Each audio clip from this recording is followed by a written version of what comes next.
Hey everyone, welcome to Birth Podcast and Ash.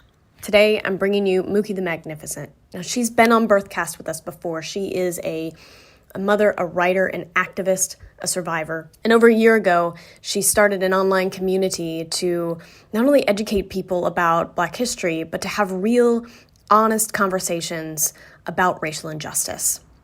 It's exploded over time. And we decided to sit down and get together and talk about the survivorship and the struggle for Black women who are facing domestic violence and sexual assault. This is a really important topic that we cannot ignore. I will put all the links of where to find her in the description box below. But for now, just listen in. You know, one of the biggest issues that is so real is the fact that, you know, Black women are often ignored in this conversation. And that's not something that I want us to do at all. Because, you know, when one woman is hurting, we should all be hurting. So thank you for joining me. I'm really glad that you're here for this conversation with me today. And yeah. Well, thank you for having me. I'm glad to be here. About the community that you've been growing for the past year. You know, I know it started a little bit before then, but it seemed like during the height of the pandemic, there was just this explosion of people that were so interested in having these conversations. Tell me a little bit about, you know, where it's at, where you're taking it. Well, it's, I kind of had it on hold for a little while. I was, taking some time to myself for my own mental and emotional health. It is a difficult thing to do day in and day out, to have these conversations and to educate people, not just white people, but there's a lot of Black people, other people of color that are not aware of the history of our country. I've been anonymous for, since I've come out. And so, now I'm going to break my anonymity and let people see who I am. So, there's quite a few things in the works for Mookie the Magnificent. I'm also working on my second children's book. And I'm just getting my projects that I've, shelved, and I'm getting them back on track so that I can get them out to the people. So let's dive in and talk a little bit about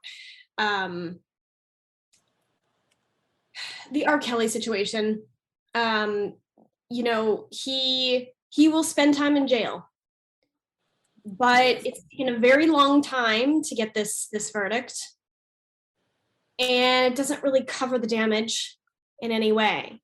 You know, they're saying maybe 10 years, but 10 years after what, 20 or more of violating young Black girls in particular, grooming them, turning them essentially into domestic slaves. What is the main frustration around this story right now among your community? The main frustration amongst my community, there's this unfortunate, break. Basically, there's a lot of Black people that feel that he needs to go away for a long time, and there's a lot of Black people that are supportive of it. They're victim blaming, so that is what's most challenging for me. That I see so many different conversations that are being had where people, and it's not just Black men, it's Black women as well, that are putting the blame on the young girls. Well, they knew what they were doing, and they knew what he was all about, and they were all about the money. For me, it's, that's still a hard no. He was a predator. These young people are, first of all, their brains are still forming. They don't know, for certain what they're doing. So yes, there's a right and wrong that they know. I feel that their parents are complicit as well in some of these cases. You have something really strong that I think is important to hit on, and that is the parents being complicit.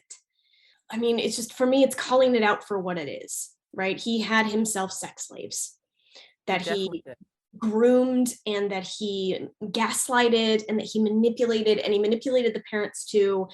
And I feel like I struggle when I hear the stories of the parents who didn't know or say that they didn't know. I mean, we can't be inside the mind of the situation and how much manipulation he was actually getting away with. But it just feels so intense because essentially they were releasing their daughters into his hands even after accusations were flying. They all were, for the majority of this, most of these were after all of the accusations, because these accusations began when I was just a teenager. Like, Mhm. these are things that I knew that were going on, so, and my family's from Chicago. And so, and R. Kelly is from Chicago. These are things that we were hearing in the community there, way back then. So a lot of these parents were very well aware of, his what people said about him. Like, people were very aware of that. Now, like, releasing their daughters, like, in hopes for fame, to help, for him to help them. I can't. That's something I'm a mother of three daughters, Yeah. and that's something that I would never have done. And I don't know, I can't say what their way of thinking were. I know that money it changes a lot of things, especially when a family's impoverished, so I know that, those types of things actually played into it. But for me, I just wouldn't be able to compromise, my children's safety and well-being, for money. And that's what it looks like happened with, these families. They took blood money and, basically used their daughters as sacrificial lambs. And, and then we see what has come of it. I'm wondering sometimes if there's a colonial and imperialist mindset that we can play with here in terms of Black communities have been kept down, right? And there's this drive to feel like Black folks have to prove themselves, right, under the imperialistic and racist systemic mindset. And there's this desperation to sort of be on top. And because it's been said by imperialists, by colonizers, that you are not good enough unless you. And even then, you Exactly. probably still won't be good enough. But there's almost like this stigma that's been created to reach what seems like an impossible standard in order to be acceptable. Can we, like, I don't know, is there something about that when you talk about this idea of it's a desperation for survival, it seems like to me, but then also like a desperation to prove something.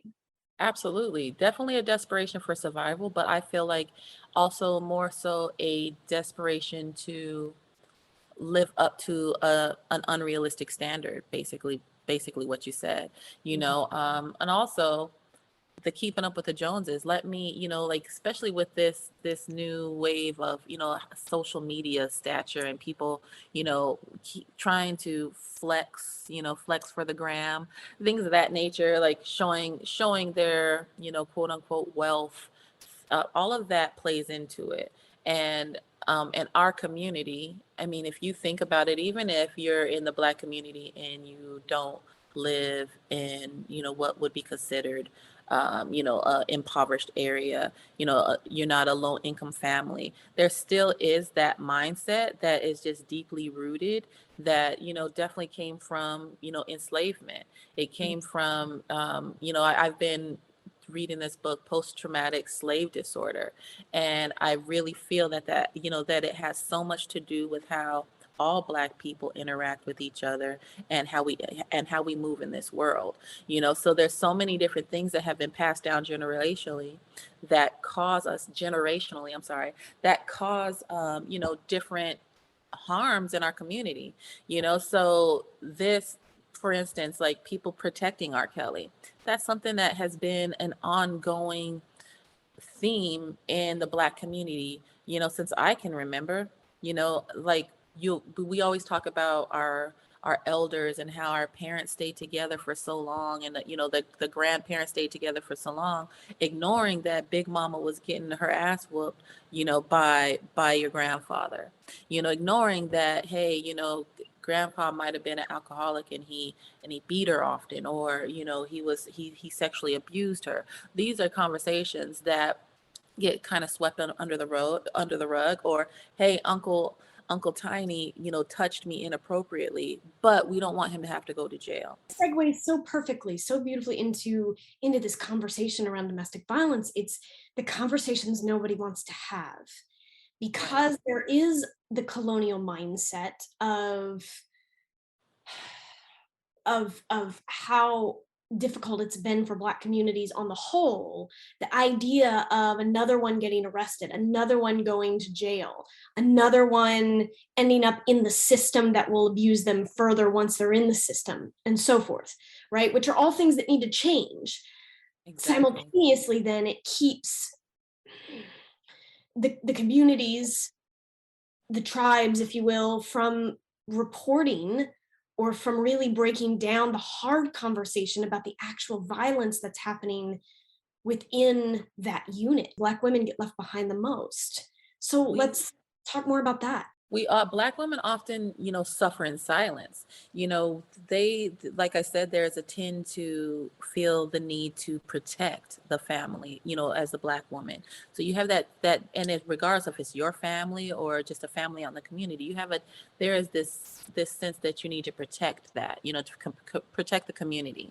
And we continue to suffer in silence. We are 3 times more as likely to die as a result of domestic violence than white women. There are 4 in 10 Black women will experience physical abuse from an intimate partner during their lifetime. 4 out of 10. So we are a lot more likely to experience these things, but a lot less likely to report it, seek out help. And also, if we do seek out help, oftentimes we're less likely to receive the resources. Talk about that. Say more. It just seems like it's there, and there's different programs that are, attacking these issues that I love. Like there's this program out of Memphis called Sister Reach, and I love the work that they are doing. But it is something that is an ongoing cycle that we see, in our communities. And it's since it doesn't get spoken about enough, they're not getting, we're not making headway, if you will, to change these things. So it's disheartening because, as I said, like I mean, I was in a bad marriage for, I left at 10 years. My ex-husband, I suffered from financial abuse, emotional abuse, verbal abuse, all of that psychological, abuse, and that's another thing that we don't talk about, because in our community, it'll be said, well, hey, if he didn't hit you, was it that serious? Did you really have to leave? So and so that's the way that things are framed. I remember I was working at a bank, and I had a client at my desk, and we're going over some investment options for her, and she sees a picture on my desk of my daughters and I.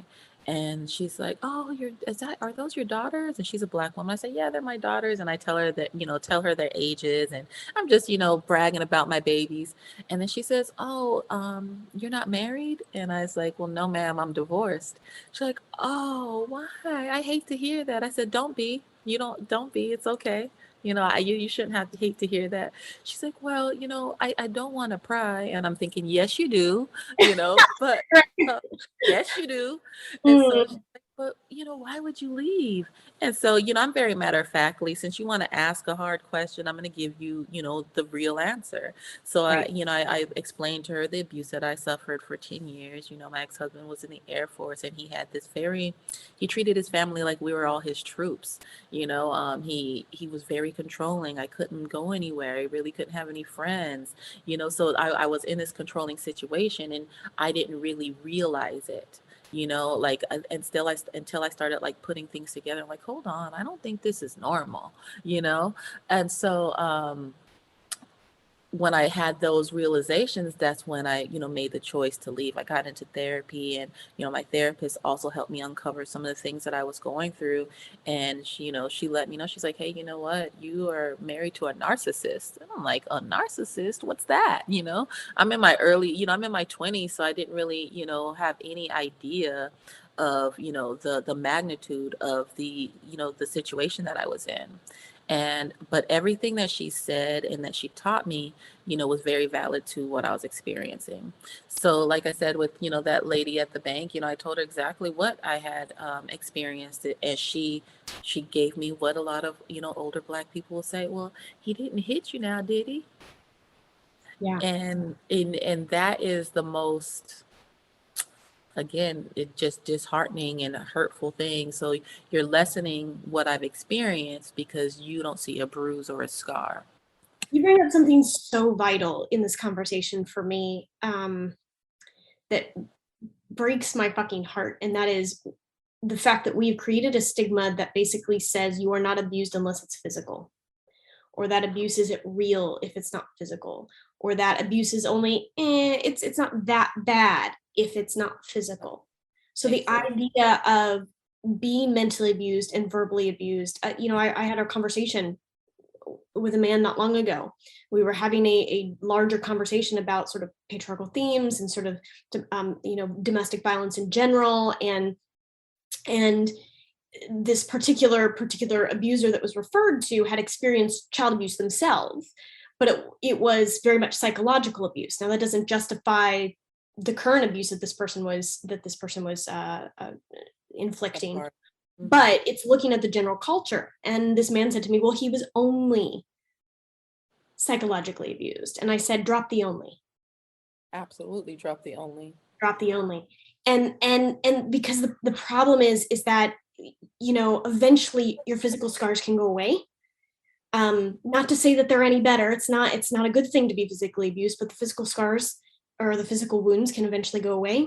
But it's the psychological stuff. It's the gaslighting. It's the manipulation. It's what they tell you about yourself that you internalize, that you hold in your body so much more. And that is something that we have to change that conversation around what abuse is.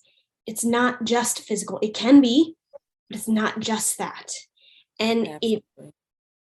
it's interesting that you speak about this, especially in terms of Black women, because in my mind, I feel like this would go back to enslavement. This goes back to this idea that if you weren't in the field and being beaten, and you could maybe get a good life being at the house or doing some other chore, you almost had it better than everybody else, and you created some sort of thankfulness better than everybody else, right? There was a comparison that was made between this slave and that slave. And that, Absolutely. I feel like that carries. Well, it's not physical, so it wasn't that bad, but actually maybe it was worse. I, I just there's I lose my words a little bit because it frustrates me so much that we think that non-physical abuse isn't abuse. I agree with you completely on that. And it's, and that's definitely a stigma that is carried throughout generations here in the Black community, unfortunately, but that, those are the conversations that we have. So like I feel that a lot of people are okay to excuse behaviors because it doesn't affect them, directly. Police generally are there. I mean, come on, police are there for crimes. But if they're there to report a crime, they don't prevent crimes from occurring. They're there after the crime occurs. You know what I mean? And for the Gabby Petito situation, I mean, it's very sad. My heart bleeds for her parents.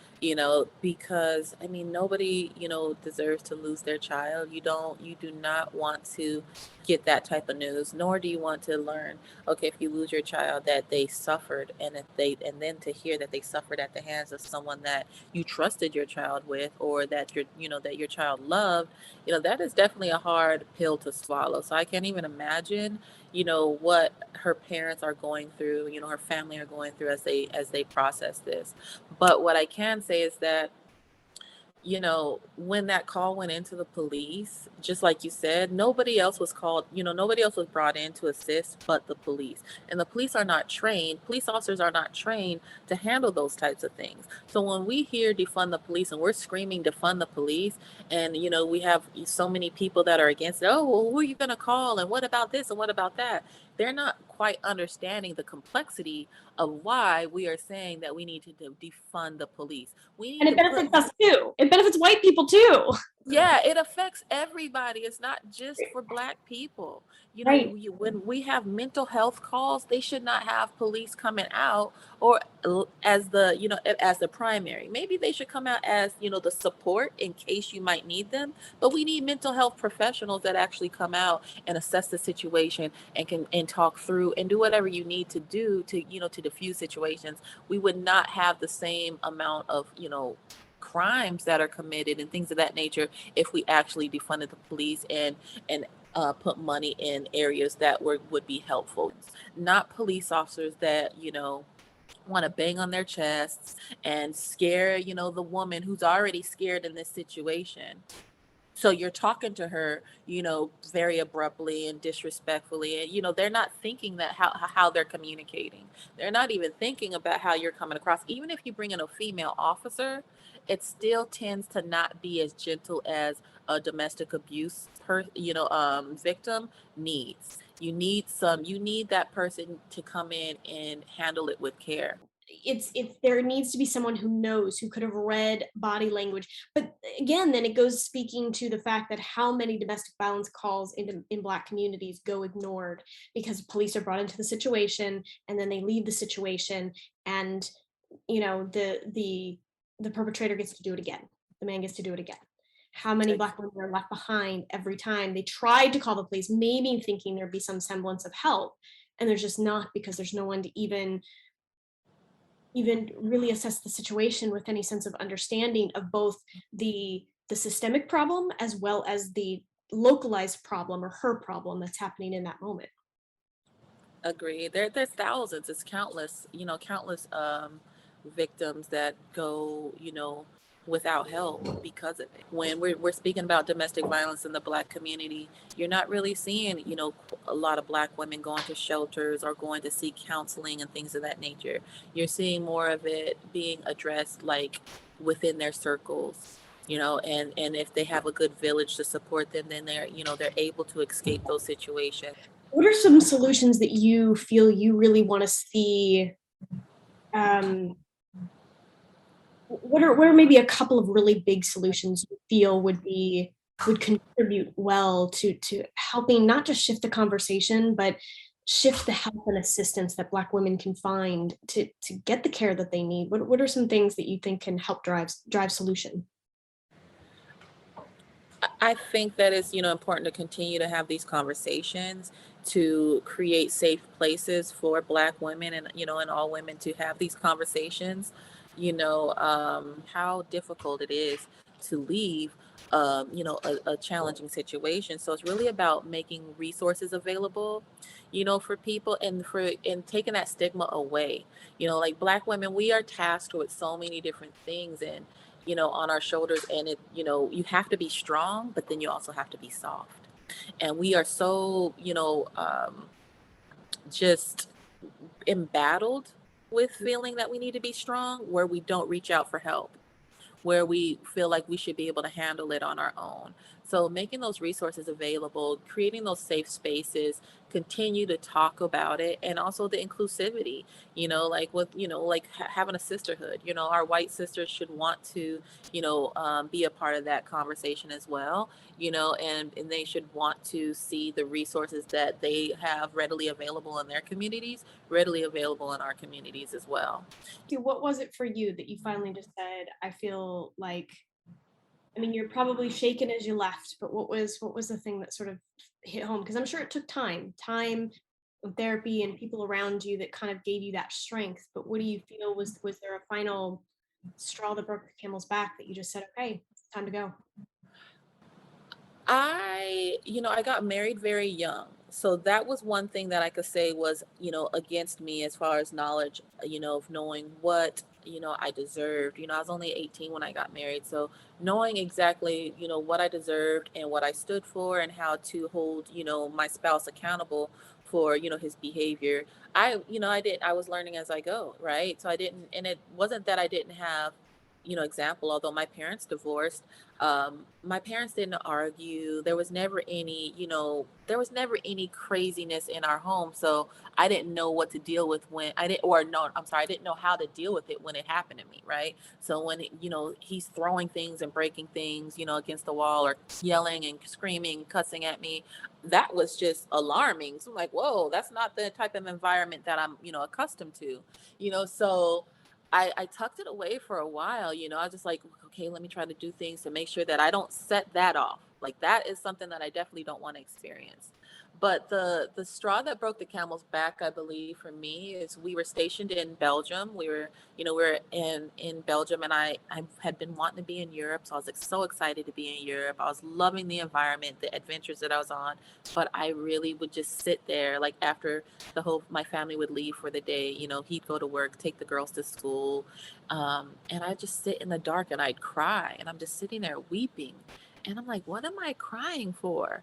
I had nothing occurred in my mind. Like there was no major instance that just happened that I would be just sitting there weeping. And so I was trying to figure out what was going on with me. Like, oh, do I have a hormonal imbalance? What's happening? Like, I go to the doctor. I'm like, hey, you know what, doc, I think I need some birth control, and he's like, well, why? I was like, well, I think my hormones are out of whack, because I'm just sitting in the dark crying. This doctor writes me a script for birth control. He doesn't go deeper to figure out what's going on. He just writes me a prescription for birth control. I basically was my own doctor, right? So he writes me this prescription, and I'm walking down the hall to go get the prescription filled, and I passed the area for mental health, the mental health department. And I just had this aha moment. I'm like, maybe I need to see somebody, you know? Like I might need to talk to somebody about this. So I got the birth control prescription, and then made myself an appointment with a therapist. And I started seeing her weekly, and it just started uncovering things. My grandmother had just recently died, and my ex-husband had forbid me to go back to the States, go back to Chicago to go to her funeral. So I had to sneak and go do that. I basically had to make arrangements and, ask another woman that I had met in one of these mommy and me groups to give me a ride to the train station. So I literally had to escape, like in the early mornings, to get from Belgium to Chicago. And I'm so glad that I did. It was because like I said, he forbid me to go, and he's like, I need you here with me. Wherever I'm at is where you need to be. Your home is wherever I'm at. And I just kept thinking, like, but my granny just died, and she was so, important to me. I spent every summer growing up in Chicago, and, I need to be there. I need to be there to support my mother through this. I need to be there to, to say goodbye to my grandmother. And he was so cold about it. He just didn't want me to leave his sight. And that really opened my eyes, like, this is not normal. And so I started being a lot more open, because just like a lot of things in the Black community, which is pretty, it's a curious thing, because as you know, I grew up in primarily white spaces and Alaska Native spaces. So it's not something that I learned, from anyone else. So it's like inherently in you. So I felt Right. like I needed I didn't want anybody in my business. I didn't talk about it. So none of my family knew what I was experiencing with him. None of my friends, nobody knew what I was experiencing at all. So when I started opening up and sharing, everybody just was like, their jaws hit the floor. They couldn't believe it. So it really was, when my grandmother passed away, I just had aha moment after aha moment. It's just like, Lydia, you definitely need to get out of this. You definitely need to, make the future for your daughters better, because I didn't want them to have relationships with men like that. I didn't want them to mirror the same thing. Like, I didn't want my daughters to end up with someone who treated them like their father treated me. Right. I want to thank you for sharing your story and taking time to talk with me about all of this. I'd love to just take a moment. What is your website and where people My can find you? People can find me, of course, on Facebook, Mookie the Magnificent. I have my new website that my lovely friend has helped me put together. So I have mtmnation.com.